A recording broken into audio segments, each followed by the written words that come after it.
Well, guys, we are here at SEMA, Las Vegas 2022. We're sitting in the Racing Junk booth. We're happy to be here. Finally, make it to Racing Junk. And John, we've got an engine builder for this beautiful Pontiac here. Plymouth? It's a 1936 Pontiac. There you 36 go. Pontiac. I'm wrong. For once, Mark I was that right. down. Yeah, for once I was right and John was wrong. So, I am wrong. Joe, tell us a little bit about the car and your role in the build of the car. Okay, well, going back about 5 years ago, we had just finished a build for a TV personality, David Ankin, and it was a 41 Willys with a Pro Charger. And really liked how that turned out. And I live in East Tennessee, not far from the Garage Mahal and Glenn C's shop. Okay. And so I called him up this one day and says, hey Glenn, we really need to do a build with a Fat Fender Turbo LS. That's what we need to do. And he says, yeah, that's a great idea. And you know what? I just bought a 36 Pontiac from a farmer a couple of days ago. Oh my. So this started out as like a farmer, like a field car. It was a field car. It was sitting in a farm outside of Knoxville, Tennessee. Wow. And the idea was that Glenn wanted to do a high-level build and enter into the Detroit All Around the Riddler Award competition. So for that, you need to have a creative concept, you need to have a story. And, East Tennessee is noted for running moonshine. Yeah. Oh, yeah. And, so that whole Appalachia region, that's where NASCAR got its start. And so the idea was that this would be a modern-day rendition of a moonshine car. Okay. What did moonshine cars look like? They were fast, loud, black, no chrome. Right. And the idea with this is that, it's green. What's up with that? Well, it's green because it actually has a heavy black base coat under it, so at night it turns black. Sure. The fast, the Turbo 1100 horsepower Turbo LS, that takes care of the fast, and it has a full custom frame that was designed specifically from measurements of the original vehicle that was built at Scott's Hot Rod in Knoxville, Tennessee. And then, of course, the loud part, that's not a problem. We can dump straight out of the headers through the fenders or flip a switch and it goes down through the tailpipe. A little more tolerable if you're cruising down the road. That is deafening. Yes, I bet. That's deafening. You would not want to be standing near there. Anyway, so the modern day rendition of a moonshine car. And the other thing we love in Tennessee is camo. So having a car that goes green to black, black to green. Sure. So it hits all of What's general build time on the car? He has clocked about 7,000 hours of his own labor, and that does not include whatever we did with the engine, whatever Scott's, the other technical specialists who did different parts of the work. So my guess is it's probably somewhere in the range of 15,000 hours of work. So, Joe, do you do all your own engine work as a separate entity? Yeah, we're a separate company. Okay. I just happen to live near Garage. Sure. So why don't you go ahead and plug yourself and your company? Okay. Well, we're Borowski Race Engines, and I'm here on the booth now, kind of doing double duty. The engine that we have on display over here on the stand, that's a 700 horsepower LS. It's a real popular engine for dropping in Rest-A-Mods or whatever. And we do an annual giveaway with Racing Junk and with support from CompCams, who basically supplies us all of the top-end parts and the electronic fuel injection, the Sportsman Fast EFI system. So that for us is our entry-level engine. Okay. And we go using the LS type architecture up through 4,000 horsepower for all-out race cars. And that's GM block, that's not your block? That one is a GM block that we put on our CNCs, which the precision of for instance, the cylinder wall when it's done, it's 1/10,000th of an inch. And it's not factory fits all. No. So, and the other thing is even the hone finish. It's a CNC diamond hone. Okay. And so the things that we're able to do with our CNC machines, like for instance the cylinder heads, those Okay. RHS heads, but we put them on our 5-axis CNC to put in whatever combustion chamber port that we want. So on the sign it says LS3 heads. Well, that's simply because that's the size of the hole. The size of the hole. So that's the only LS3 type measurement that you'll find on it. Tell us a little bit more about the drivetrain. So what are we running for a transmission rear diff? Yeah, what we do with a lot of the engines that we ship out is pair them with transmissions. Usually they're going to be automatics, 4L80s, and for years we've been working with Used Performance, who pairs their transmissions to our builds. So they have all of the build specs, the cam specs. We share all our data with them, and we then have the 4L80s 2 levels, a 1,000 horsepower version and a 1,500 horsepower version, which fits most of what we do. So that one is paired with a custom used 4L80 with a specific torque converter for with teamwork, being able to work best with allow the turbo to spool up more than, for instance, the supercharged engines, which don't require any spooling. So the 4L80s work very well. They can handle the power, and the reason I got into working with Hughes is because our customers were having problems with their transmissions breaking, and then our shop car was up road racing in Michigan and had to get towed back after they supposedly built transmission. Blew. So Crazy. it's like, I hate stuff breaking. I hate my own stuff breaking, and when customer stuff breaks, well, then it's even worse. Right. Because then I have to deal with them, so they're unhappy. Nobody's happy. Right. So essentially, after that incident with our own shop car, it's like, no, I'm on a mission. I need to find who is the best transmission builder that I can work with, that this isn't ever going to happen again.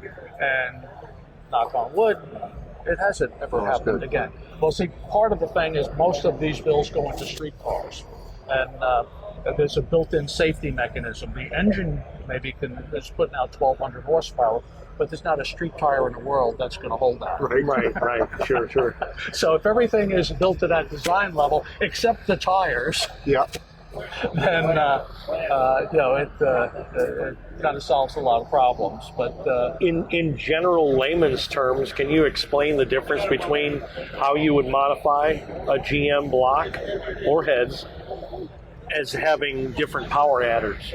You say the engine's different for a turbo than it is for a supercharger. Okay, well, we'll take this particular one, this engine as it sits here now, and the one that we just gave away from last year's, and then that one. This is naturally aspirated, and everything is designed for that use. In order to get this level of power, what we're doing is we're taking a GM block, and first we're cutting in stroker clearance, then we're decking it, and a very important thing is the home finish that we're putting on it, because if you can imagine 700 horse, for the OEs, they all have superchargers on it. This doesn't. This is not a big wild cam. This is a daily driver car. So how do we do that? Well, the first thing is we'll put more cubic inches in it. By cutting for stroker clearance, we go with then a 4-inch stroke, and it comes out 408 cubic inches. Okay. So we're adding cubic inches over the standard GM stroke. We're using better parts. So, for instance, not powdered metal connecting rods. They're forged steel. Everything. So it's all forged internals. So in that particular one, it's Cali's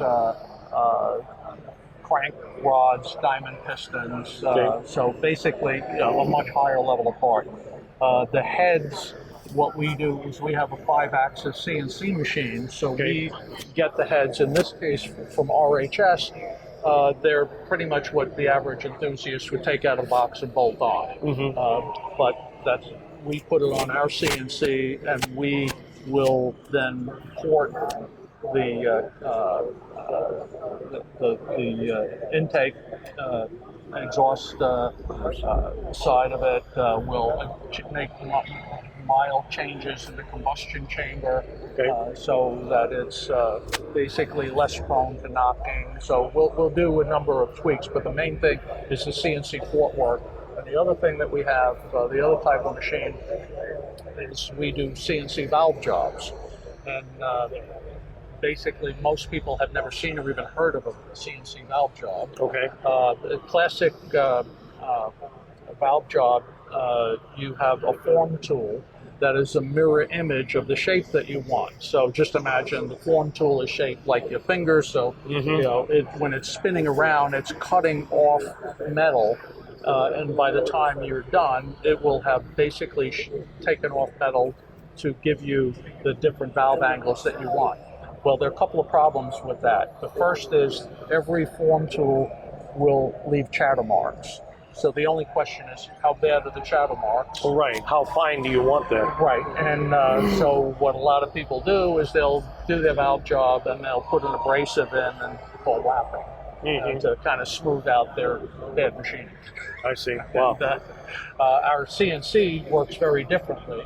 We put in the design that we want, and then it's a single point cutter that spins in spirals, and so it's 2 axis. It goes up and down and in and out, and so everything that it can see going down, it can machine, including into the past the guide, and so it'll do the smoothing.